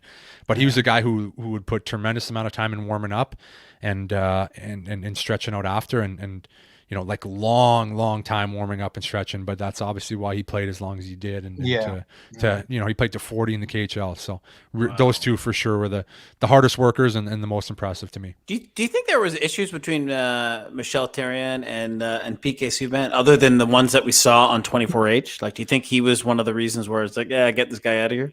Yeah, they didn't like each other. That was obvious to everybody. Like when you watch the 24CH and they're. Do you think they got enough for Subban? You know what? That's a good question too. Did they get enough? That trade has been broken down and will be broken down for a million years. Yeah. I don't know how to answer that one personally. You played with both Weber and PK, yeah. right? So if you wanted to change the culture and you didn't like Subi personally, then you did the absolute perfect job by bringing in Shea Weber. Because he's an incredible leader and an incredible guy that just demands respect. When that guy walks in the room and he just looks at you, he just demands respect. And I think he holds a whole room accountable just by him being in it. So if the goal was to, change the culture, I don't know if there's a better guy to get in the room than Shea Weber. Mm-hmm. It's a very good answer. And someone on the chat is asking right now, on a scale of 1 to 10, how awkward was Michel Therrien in the room? I loved Michel Therrien, so I'm you spelt my name wrong, but that's okay. It's Weise, but I won't hold that against you. It wasn't. I loved him. Again, he's a guy that would be extremely hard, and he was extremely hard on me. He's probably the hardest coach that I've ever had. Like, he would literally bring me in the room and absolutely scold me as a player. But I respected it because if I went out the next game and I had a good start, he'd move me up the lineup and he'd play me. And There was nothing personal. He would tell me all the time when I got to Montreal my first year on that 2014 run. He's like, you were nothing. Nobody wanted you. We traded for you. He told me that 2 or 3 times. Mm-hmm. And at first that cut me. I was like, man, that hurts. But I got to know him after, and we had a tremendous relationship, and I owe a ton to him. And but he could separate it, and we could laugh about it after, and that's what I really respected about him. So awkward. I wouldn't say it's awkward when he was in the room. Yeah, I thought he was a good coach. It was Tremendous coach. Yeah. I think. I mean, I could go on for hours about what I don't understand the move there. To me, like, you know, we can talk about that another seems time. like you question a lot of things that Mark Bergevin did. Fair to say. I don't know if I question a lot of things he did. The only thing that I would question is the fact that our team, we had a really, really good nucleus and a really good locker room, like the best locker room in all the teams and all the years I've played on. An actual tight team, not guys that get in the media and say they really like each other. Mhm. That's bull. That's not the case. That 14, 15, 16 team had a extremely tight nucleus that battled their ass off, and we had so many different ingredients to make it a good team. I think he blew that team up way too quick. I just think he didn't give it enough time. And to me, we got off to a 9-0-1 start in 2016, similar to this year in Montreal. And then the team, Carey Price got hurt, and then all of a sudden he starts trading guys away and blowing the team up. And I just think he traded the team away too quick. And they made the playoffs next year, and then they haven't been there since. So Yeah. that to me. Sure. Well, they made it when you came back. Remember, you have a track record of getting traded, and then Montreal gets back in the bubble. Well, we weren't technically supposed to be in the playoffs, though. So, but you did it anyways, Dale. You did because it. I was there. Well, of course. I got to tell you, when you got back in, when they started playing in the bubble, and I remember watching, I'm like, Weise is back. I'm like, that's awesome. And then you started playing on the fourth line, and I'm like, oh baby, we're gonna knock out Pittsburgh because let's go. And we did. As a guy from Montreal, yeah, I would listen. Montreal and Pittsburgh, and you're gonna meet, by the way, a new person that's gonna be joining our gang of friends afterwards, Alyssa. You won't meet her on the show, but you'll meet her soon. She is a Pittsburgh holic. She loves the Penguins. And I've never been a Penguin fan because I've always believed they took Mario, who's from Montreal. They took all of the good players. They took Mario. I believe that I don't like the word tanking, okay? But I believe that they didn't put their best foot forward in order to better enable a chance of getting a pick or a lottery option, or especially with Mario Lemieux, they've been open about that, and some of the players have been in the past. The Mario Lemieux, and they've been very open about it for years now, okay? The other, Crosby, okay, well, that's a different conversation. But for Lemieux, they tanked, and it's very clear, and people know this. So, but that's a long time ago. I digress. Yep. So I've never been a huge Penguins fan, but a lot of people in Montreal love the Habs and love the Penguins. Like, it's kind of that Leafs Montreal thing. There's that mix. There's some teams in Montreal that the fans just gravitate to. Boston is one. The Penguins are another one. And the Leafs, like really those teams. It used to be the Nordiques as well. But I'm not a Penguins fan. And when you guys went in the bubble, round one, and I went up to my wife, whose birthday's coming up, and I said to her, Montreal is going to win in this play-in round. You know why? And she said, why? I said, because Dale Weise, fourth line, it's going to happen. And what happened? Play-in round, everybody's, I don't want to go do 5 games on the play-in round because Carey Price can take a series. Well, you know what? He did. And on top of that, you did. And you know what? It's amazing for me to know that you were on that team playing with those guys and taking out a team like Pittsburgh, who was contending, and then went on to face your former team and so close to taking them out. People thought Philly was going to win a cup. That's how good they were playing last year when they got into the bubble, right? Right. So I'm going to digress on that. You guys are great. Go on, Hussein. What'd you say? Because you know how you said when you were in Chicago, they kind of didn't give you the chance. You think Domi kind of felt the same way in the bubble? Because it was kind of written in stars they were going to trade him in the bubble. He was on the fourth line. Hussein's trying to get you in trouble here. Yeah, I you know what? Like, I love Domi. No. I love Domi. Yeah, I think they probably had it in the stars already that they were going to trade him. I think that one was pretty obvious. I think everybody knew there was some disconnect there, obviously. So, but also I think what people don't know, and I've told this a couple times, was so Max didn't come the first week. Training camp was only 2 weeks in the summer.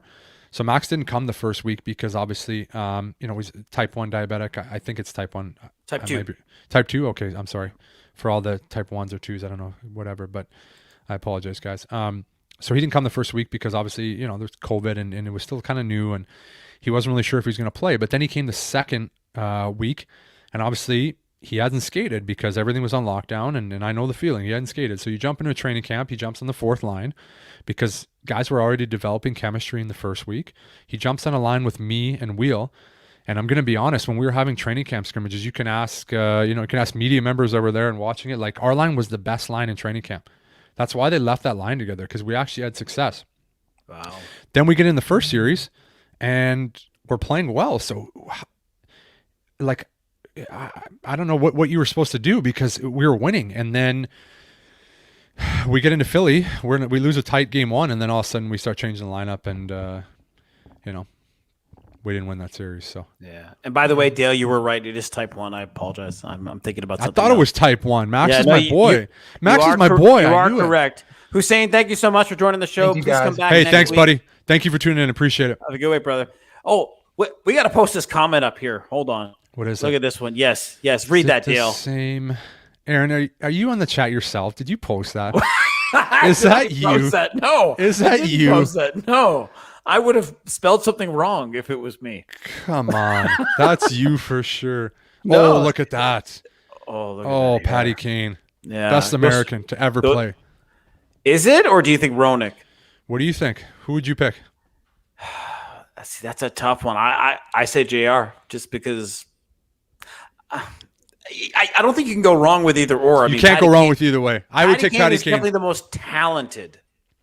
by far. Most talented, but best player. How many I don't cups? know, How many cups did Roenick win? Should we? Yes. Patty Wad? Do we have the clip? Yeah. I mean, yes. From a talent perspective and a shot perspective, I think from Patrick Kane, like you played with these guys. Patrick Kane and like he was the most skilled guy I've ever seen in practice. Him and Artemi Panarin, they were ridiculous in practice. It was like they were playing beer league guys in practice. It was ridiculous. I'm getting ripped here on chat. Ridiculous. Patrick Kane, no debate, 100% Kane. Okay, you know, fine. man, Patrick Kane is unreal. He's just a really great guy. He's an unreal player. Yeah, but a lot of these people didn't get to see. They didn't get to grow up watching JR. Like Roenick was true, different era. Yeah, true. Patrick Kane essentially brought in the small guy in the NHL. He essentially there was other guys before. Don't get me wrong, but he kind of really opened the door for guys that were that small that could play. And it's so skilled. What he could do, I mean, and he still can do. It's not even what he could. And he still is doing it. He is I love amazing. Modano. Mike Modano is great too. A great American. Whoever just posted that. Modano's great. There's so many good Americans. There's so many good. There's a ton. Yeah. We could have I would love to dissect you. I can't wait. We're going to start. By the way, folks, what we have, if you want to get on the show live at habstonight.com, you and I are going to do a whole bunch of segments. And one of them is going to be redrafting a couple of years and going through the order and maybe saying, hey, would you as a player put this person over this person? It's going to be interesting. And also breaking down predictions for Team Canada, Team USA, the next Olympics. We're going to talk about all these different things that I think is going to, it's going to be fascinating, and I can't wait. We've been on air for almost an hour and 45 minutes, so you know what? This went by so fast. I want to start talking about the last trade that you had when you get back into Montreal. Let's just end it on that positive note. Mm-hmm. When you found out that you were coming back to Montreal, and you found this out by your general manager in Philadelphia, was it Hextall at that time? No, he was fired. It was a couple weeks into Chuck Fletcher. Okay. Yeah, so when you found out, this is actually a funny story. Tell me. Okay. It's really there's a big buildup. I'll try to make it as quick as I can, and we can maybe it's okay. We can maybe dissect it another time. But so I was in the minors at the time because I don't know if I told the story as much, or we got to get into it. But Chuck Fletcher told me he was trading me. I knew I was getting traded back to Montreal. I thought it was going to take a day or two, and again, Dale Weise always gets traded and something weird happens. So it was 4 days before the bye week. So he told me, yeah, go home. I'm trading you. Okay, perfect. Thanks, Chuck. We'll get into the story behind that one too. And I was like, hey, Chuck, can I go to Disneyland with my family, or do I got to stay here? And he's like, no, you can go. So I took a week. There's another 11 days, so I didn't play. And had a great time in Disneyland. And I come back and I'm like, hey, Chuck, what's going on? Am I getting traded or what? He's like, yeah, I'm working on it. So I got sent down to the minors. I played 2 or 3 games, and it was a morning skate in Lehigh. I'm rolling out, and the coach comes down. The coach in Lehigh comes out to me, and he goes, Weise, did you see this? And it's like, Dale Weise traded back to the Montreal Canadiens. And I'm like,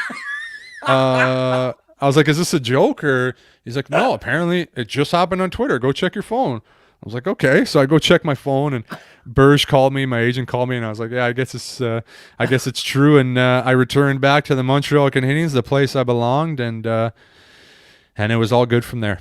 Oh, wow. We're going to get more into that story next second here. That there's more into it. There's way more. We can get into it another time, but we got to sign off here. Now, before we sign off, a quick question. When you became an unrestricted free agent, did you at all – did Marc Bergevin hold his word where he made you an offer to come back to the team? And I'm not going to ask for what it was disclosed, but was there ever an offer from Montreal to get you back? Yeah, so finally he did make an offer, but there was the negotiating period for the week, and he didn't make an offer till the last day, and I had Philly already. We worked through the process, and he came in late, and it was, $3.5 million less than I was already getting. So I couldn't come back. It was too late. The damage was done.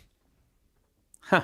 And do you think, see, there's no right way to answer that question. If you think you didn't get traded, you maybe, who knows what could have been. Who knows? But and I can't wait on one of our next shows, we can elaborate a little bit more on the impact of getting traded with your family. And it seems like you have, obviously an amazing wife who's been very supportive, and thank goodness, because if not, you'd be in big trouble. I'd love to know more. We can get into that on another day, though. Yeah, look at that. We got to end on that one, the DX show. Yeah, because we got 2 words for you. Happy birthday. So I got to say this to my wife, and I'm not going to say the age. God knows she's turning 20. And it is her birthday on Sunday, and I love her to death, and I'm so proud of her. Last year was my big birthday, and it was during the lockdown. I didn't get to do much. This year, unfortunately, once again, lockdown. But she gets to have it with her family, which is the most important. And beautiful. So I love her very much, and it's her birthday, and I cannot wait to celebrate it with her. Good man. There you go. Woohoo! Oh, I love it. So I want to mention next week, we're going to be doing every Wednesday. Brandon Prust is on the show next week. Prusty will be telling stories on the show. You guys can interact with Brandon Prust as well. We had a good conversation this morning with Plecky, and Thomas Plekanec will be filling everybody in on Twitter about that. You'll have the ability, if you follow us on Twitter and on YouTube, if you ask a question, you're going to be doing it on Twitter, and you'll be able to ask a question, and we'll present it to Mr. Plekanec and Plecky, as they say, and you'll have that great opportunity.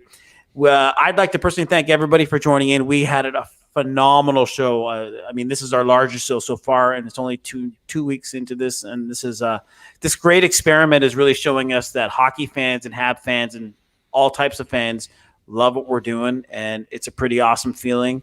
And before I hand it over to you to Dale, say goodbye, I want to thank everybody on the team, and everybody on the team consists of Brandon Legacy, Drew Deeks, Anik, I'm always playing it, Anik Lemire. Nailed it. And she's like, no, you didn't. No, you didn't. I think I did. Okay, that's good. A couple of new members on the team. We've got Shane, who's doing a lot of our research for the program. Steffi, who's been phenomenal with her designs, really helping out and video editing. And brand new is going to be Alyssa, who's joining the team to produce some really interesting hockey content. Once again, it's going to be maybe Pittsburgh Penguins focus. I don't know yet. We haven't figured that out. We're going to discuss. So I'd like to thank you, and from everybody once again, hope everybody's safe, healthy, and has a wonderful weekend. And Dale, it's over to you to say goodbye. Yes, thank you, guys. Thank James Black. We can't leave James. Producer James, come on. James, I'm so sorry. I got the COVID shot today, so I don't remember anything. Where am I? Who am I? What's going on? We have the best team. We have the best fans. Thank you guys for tuning in. This is a lot of fun. Keep getting your questions out there. I'm going to jump on our Twitter and answer some questions coming up within the next week. So we'll answer some on there. And we got a ton of great guests coming for you guys. I'm really excited. And thank you guys for being fans and tuning in. If you haven't already, make sure to click and subscribe on our YouTube channel at Habs Tonight, and follow us on all of the other social media platforms. We're on everything. So thank you very much, guys. Have a good night.